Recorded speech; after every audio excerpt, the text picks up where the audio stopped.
नमस्कार बच्चों, कैसे हैं आप लोग। आशा करते हैं अच्छे से होंगे, घर पर होंगे, पढ़ाई कर रहे होंगे। बच्चों, हम लोग वर्धमान महावीरः चैप्टर को पढ़ रहे थे। उसके लगभग पैराग्राफ हम लोग पढ़ चुके थे। आज इस चैप्टर का अंतिम पैराग्राफ पढ़ेंगे और यह चैप्टर कंप्लीट हो जाएगा ना। अभी कंप्लीट नहीं होगा, अभी तो हम लोग उसका अभ्यास भी करेंगे और वो नेक्स्ट वीडियो में करेंगे। ठीक, तो अपनी कॉपी और पेन उठा लीजिए और इस बैठ जाइए, इसके कठिन शब्दों को लिखिए, व्याकरण को समझिए और शुद्ध उच्चारण करते हुए हमारे साथ साथ पढ़ते जाइए। ठीक है, चलिए शुरू करते हैं। ज्ञान प्राप्ते अनंतरम महावीरः 30 वर्षाणि यावत् जैन धर्मस्य महता उत्साहेन प्रचारम् अकरोत्। ज्ञान प्राप्ति में अनंतरम बाद में, या ज्ञान प्राप्ति के बाद में, महावीर अनंतरम मतलब पश्चात, बाद में, महावीर 30 वर्षाणि 30 वर्ष यावत तक, यावत मतलब तक, जैन धर्म की। अब इसमें देखिए अ से आ गया ना, तो षष्ठी विभक्ति एक वचन हो गया। और षष्ठी विभक्ति एक वचन का क्या होता है चिन्ह? षष्ठी विभक्ति एक वचन को हम कहते हैं संबंध कारक और उसका चिन्ह होता है का, की, के। तो वाक्य के अनुसार हम का, की, के को लगाते हैं। तो जैन धर्म के महता, अत्यंत, महता मतलब अत्यधिक, अत्यंत, उत्साहेन उत्साह से, दे देखिए एक ट्रिक, और एन, ये जहाँ पे भी आपको ये वाला जो उच्चारण करने को मिलेगा, ठीक है, जहाँ पे भी आपको एन वाला उच्चारण करने को मिलेगा वहाँ पे लगभग बच्चों तृतीया विभक्ति होती है। कौन सी विभक्ति होती है? तृतीया विभक्ति एक वचन। ठीक है, वहाँ पे तृतीया विभक्ति एक वचन होती है। और तृतीया विभक्ति एक वचन में कौन सा कारक लगता है? करण कारक लगता है। और करण कारक का चिन्ह होता है से और द्वारा, से द्वारा। ठीक है, से या द्वारा। ठीक है, तो उत्साहेन उत्साह से, प्रचारम प्रचार, अकरोत किए। अकरोत है आपका लंग लकार, भूतकाल। ठीक है, भूतकाल को संस्कृत में क्या कहते हैं? लंग लकार ही तो कहते हैं। ठीक, ज्ञान प्राप्ति के पश्चात महावीर 30 वर्ष तक जैन धर्म की अत्यंत उत्साह से प्रचार किए। शनैः भारतस्य प्रायशः सर्वेषु राज्येषु जैनधर्मस्य सम्यक् प्रचारः संजातः। शनैः मतलब धीरे धीरे, भारतस्य भारत की, प्रायशः मतलब होता है प्रायः, हाँ, प्रायः हमेशा। ठीक है, तो उसको हम शुद्ध रूप से प्रायः ही बोलेंगे। ठीक है, तो धीरे धीरे भारत की प्रायः सर्वेषु राज्येषु, सभी राज्यों में। अब ये देखिए सर्वेषु में भी सप्तमी विभक्ति बहुवचन का प्रयोग है और राज्येषु में सप्तमी विभक्ति बहुवचन है। क्यों भाई ऐसा हो गया? इसलिए ऐसा हो गया, पहले तो हम इसमें विभक्ति और कारक समझ लेते हैं। राज्येषु जो है इसमें लगी है सप्तमी विभक्ति बहुवचन। ठीक है, सप्तमी विभक्ति बहुवचन, और ये कौन सा कारक है? अधिकरण कारक है। और अधिकरण कारक का चिन्ह क्या होता है? में और पर, में और पर, ये होता है। अब सर्वेषु में क्यों लग गया भाई? जब राज्य में लगा था तो सर्वेषु में क्यों लग गया वही विभक्ति वही वचन? ठीक, इस वजह से लगा क्योंकि आपको पता है कि जो विशेषण होता है, विशेष में जो विभक्ति और वचन होगा वही विशेषण में विभक्ति और वचन होता है। तो राज्य का विशेषण क्या है? सर्व है, सर्व, सभी, ये राज्य का विशेषण है। तो और राज्य हो गया विशेष्य, तो राज्य में जो विभक्ति और वचन लगेगा वही उसके विशेषण में लग गया है। तो सभी राज्यों में, और राज्यों है, बहुत सारे राज्य हैं, इसी वजह से तो बहुवचन लगा, सभी राज्यों में। जैन धर्मस्य, जैन धर्म का, सम्यक सम्यक मतलब ठीक तरीके से, प्रचारः प्रचार हुआ, सम्यक प्रचार हुआ, ठीक प्रचार हुआ, ठीक। तेन प्रदर्शितेन, अब देखिए इसमें भी एन आ रहा है, एन क्या आ रहा है, एन। अभी हमने आपको बताई कि तृतीया विभक्ति एक वचन करण कारक से और द्वारा, उन तेन प्रदर्शितेन मार्गेण जनाः, उनके प्रदर्शित मार्ग से। अब ये देखिए, अब आपको पहचानना है इसमें विशेषण क्या है और विशेष क्या है। ऐसे ही आपको आगे चल के क्लासेस में विशेषण और विशेष पहचानने के लिए भी आता है। तो देखिए, मार्ग आपका विशेष है और प्रदर्शित आपका विशेषण है। तो मार्ग में जो आपकी विभक्ति और वचन लगा है, वही प्रदर्शित में भी विभक्ति और वचन लगा है। कुछ कारणों से ण न ड़ में परिवर्तित हो जाता है, जो आप आगे पढ़ेंगे, ठीक है। ये देखिए, एड़ या एन आए तो एड़ या एन आए, आप इतना याद रखिए कि जब एड़ या एन का उच्चारण आता है तो वहाँ पे तृतीया विभक्ति एक वचन का प्रयोग किया जाता है, ठीक है। और वो हो जाता है करण कारक से या द्वारा। तो उनके, तेन मतलब उनके, तेन मतलब उनके प्रदर्शित मार्ग से, उनके प्रदर्शित मार्ग से, उनके द्वारा। अब तेन में भी तृतीया विभक्ति है भाई, हाँ, उनके द्वारा, सह का रूप चल रहा है ये। उनके द्वारा प्रदर्शित मार्ग से लोग, जनाः लोग, कैवल्य प्राप्तुम समर्था भवन्ति।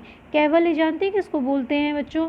कैवल्य बोलते हैं मोक्ष को, मोक्ष को। और मोक्ष किसे कहते हैं? मोक्ष उसे कहते हैं जो हमारे अध्यात्म में है।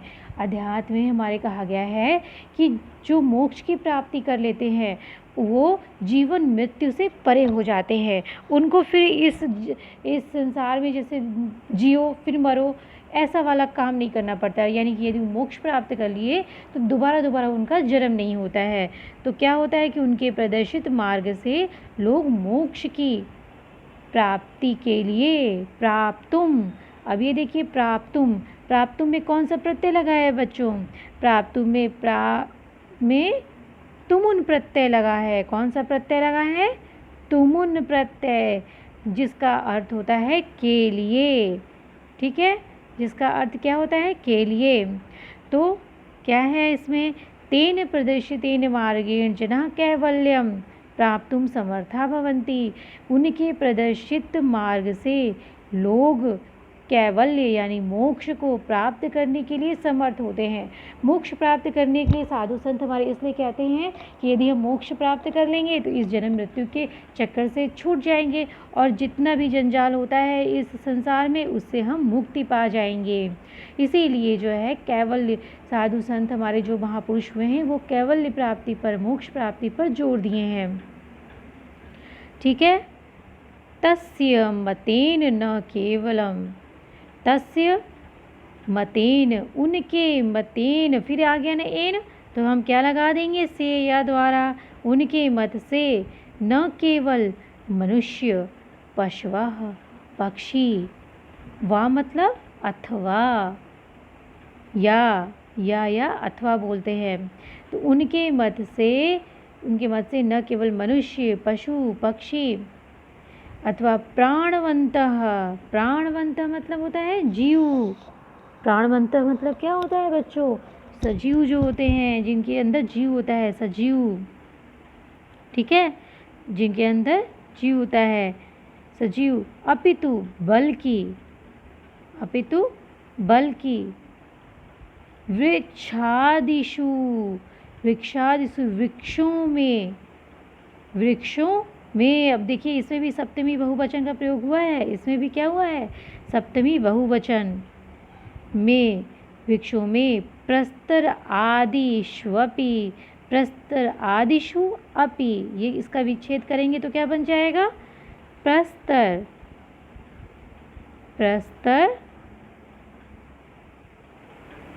क्या है? प्रस्तरादिषु, क्या है? प्रस्तरादिषु,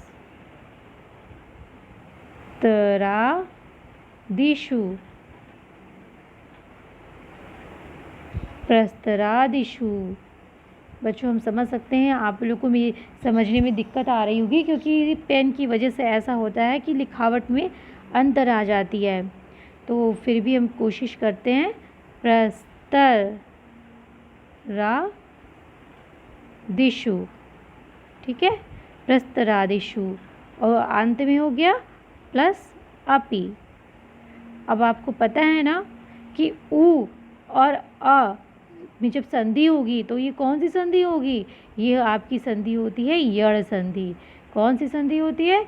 यड़ संधि, जिसमें उ जो है व में परिवर्तित हो जाता है। उ जो है वो व में परिवर्तित हो जाएगा, ठीक है। और ये जो श है वो क्या हो जाएगा? आधा हो जाएगा। तो ये आ गई यड़ संधि। और यड़ संधि का सूत्र क्या होता है? इको यड़ची, ठीक है। तो वृक्षादिषु, वृक्षों आदि में, प्रस्तर आदि में भी, अपि मतलब भी, प्राणा सन्ति, प्राण है, ठीक है। उनके मत से न केवल मनुष्य, पशु, पक्षी अथवा सजीव, बल्कि वृक्षों आदि में, प्रस्तर आदि में भी प्राण है। महावीरस्य उपदेशानुसारेण सम्यक् दर्शनम, सम्यक् ज्ञानम, सम्यक् चरित्रम इति त्रिरत्नोपासनया जनाः मोक्षम लभन्ते। क्या कहते हैं भाई कि हाँ, महावीरस्य, महावीर के, देखिए अस्य आ गया ना, तो महावीर के उपदेशानुसारेण, एण आ गया यानी से, उपदेश के अनुसार से, महावीर के उपदेश अनुसार से, सम्यक दर्शन, सम्यक दर्शन, सम्यक ज्ञान, सम्यक दर्शन, सम्यक ज्ञान, सम्यक चरित्र इति, ये ऐसे त्रिरत्न उपासनया। अब इसमें बच्चों संधि देखिए आप, त्रिरत्न उपासनया। तो इसका जब आप विच्छेद करेंगे तो क्या हो जाएगा? त्रिरत्न। क्या हो जाएगा बच्चों? त्रिरत्न प्लस उपासनया,